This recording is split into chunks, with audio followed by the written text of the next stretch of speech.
해부학으로 요가를 이해하다 바른 몸쓰임을 위한 요가 해부학의 백승현입니다.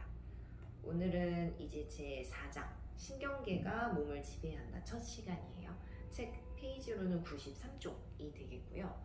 오늘은 신경계의 정의에 대해서 같이 공부해 보려고 해요. 같이 이제 책을 보시면 생명체 내 신체 다른 부분들 사이에서 신호를 전달하고 또 의지적 작용과 비의지적 작용을 조절하는 체계라고 되어 있어요. 우리가 요가 해부학 또는 뭐 기능 해부학 이런 해부학을 다룬다라고 했을 때 신경계 파트를 같이 공부하는 이유는 이 다음 장인 근육계에서도 배우겠지만 근육을 움직이는 신호를 전달해주는 역할을 하는 건 이 신경계죠. 그래서 근육이 어떻게 움직이는지를 알려면 신경계도 같이 공부를 하셔야 된다는 뜻이 되겠죠. 그래서 그런 의미에서 우리가 요가 해부학을 다루고 있지만 어느 정도 수준의 신경계 공부를 같이 해야 할 필요를 이해하실 수 있고, 또 그러면 신경계란 무엇일까? 우리 책에서 보이는 신경계의 다이어그램 표 보이시죠? 이 신경계가 어떻게 구성되어 있고 어떻게 분류될 수 있는지를 설명해 주는 건데요. 먼저 이 신경계는 중추신경계와 말초신경계로 구분이 되어 있습니다. 중추신경계는 뇌와 척수로 이루어져 있고, 말초신경계는 이제 뇌신경 12쌍 그리고 척수신경 31쌍으로 되어 있죠. 이렇게 뇌와 척수는 중추신경계에 속하고 이 말초신경계는 또 다른 방법으로도 구분을 할 수가 있어요. 그 중에 하나가 우리가 가장 잘 알고 있는 몸신경계와 자율신경계죠. 몸신경계는 이제 체성신경계로 알고 계신 분들도 계실 거예요. 그러면 또 이 체성신경계, 몸신경계는 감각신경과 운동신경으로 나뉘어져 있고, 자율신경계는 교감신경과 부교감신경 그리고 장관신경계로 나누어져 있죠. 그러면 조금씩 이게 어떤 것들을 뜻하는지 무슨 말인지를 좀 이해해 볼게요. 먼저 중추신경이라고 하면 뇌와 척수, 우리 몸의 중심부에서 생명과 직결되는 역할을 해주는 신경계일 거고, 말초는 우리 사지 말단에 분포된 신경계를 뜻하겠죠. 그래서 이런 감각신경이나 운동신경이 이렇게 말초신경계에 속하는 거고, 그러면 감각신경은 운동신경과 함께 몸신경계에 속하죠. 그러면 감각신경은 뭘까? 이 외부에서 들어오는 자극들을 인지해서 이 정보를 쭉 우리의 중추신경계로 전달해주는 역할을 하는 게 감각신경이죠. 그래서 이 감각신경의 방향이 몸에서 보자면 예를 들면 손이나 발이나 이런 피부에서부터 중추신경계 쪽으로, 몸 쪽으로 오죠. 몸의 중심부 쪽으로.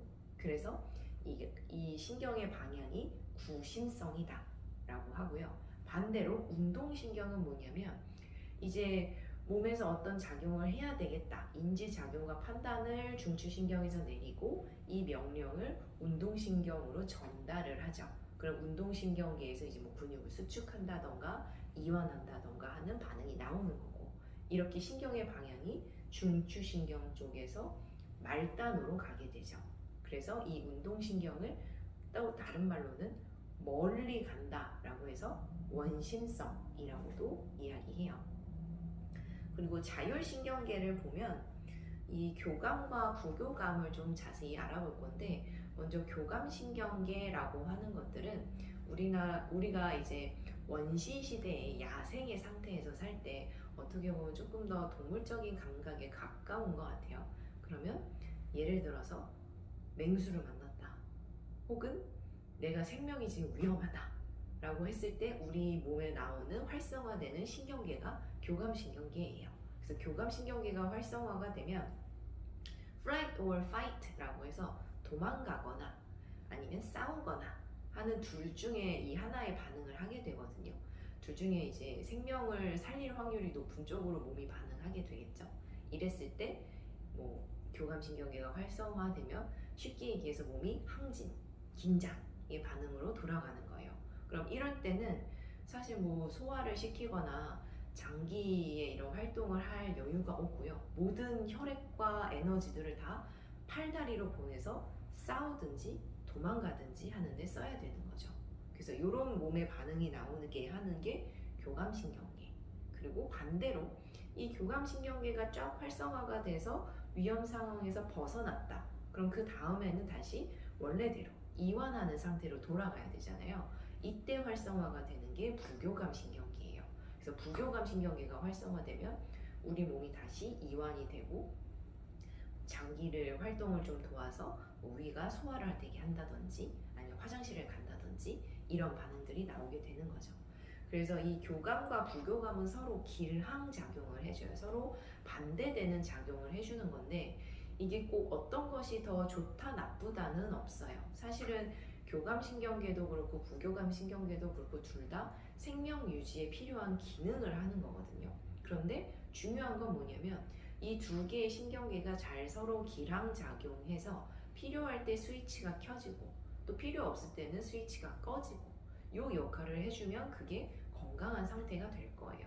너무 부교감 신경계가 활성화된다거나 아니면 너무 교감 신경계만 활성화된다거나 했을 때는 건강하지 않은 상태로 인지할 수 있겠죠. 그래서 요즘은 특히 이런 긴장도가 높은 사회이다 보니까 그리고 워낙 속도가 또 빠르게 지나가다 보니까 많은 분들이 교감 신경계가 좀 지나치게 활성화돼서 혹은 부교감 신경계가 제때 활성화되지 않아서 좀 불편한 혹은 질병을 겪고 계신 게 있을 것 같아요. 예를 들면 뭐 과부 증후군이라든가 공황장애라든가 우울증이라든가 그래서 이런 신경계적인 문제 때문에 나타나는 질병들 혹은 증상들을 통틀어서 자율신경 실조증이라고 하죠. 자율신경 실조증이라고 한다면 자율신경계가 서로 원활하게 작용하는 그 기능을 잃어버린 상태라고 이해하실 수 있어요. 근데 이런 상태들의 대부분은 조금 긴장이 지나친 게 문제가 되는 경우가 덜어 있으니까 요가로서 이걸 어떻게 다뤄볼 수 있을까 할 때는 요가는 아무래도 여러분 여러 가지 운동의 효과와 장점들이 있지만 그 중에 제일 큰 장점을 꼽아라 라고 한다면 저는 개인적으로는 이완을 꼽고 싶어요. 뭐냐면 특히 다른 운동이나 다른 활동과 비교했을 때도 요가를 하고 나면 이완의 효과를 탁월하게 볼 수 있거든요.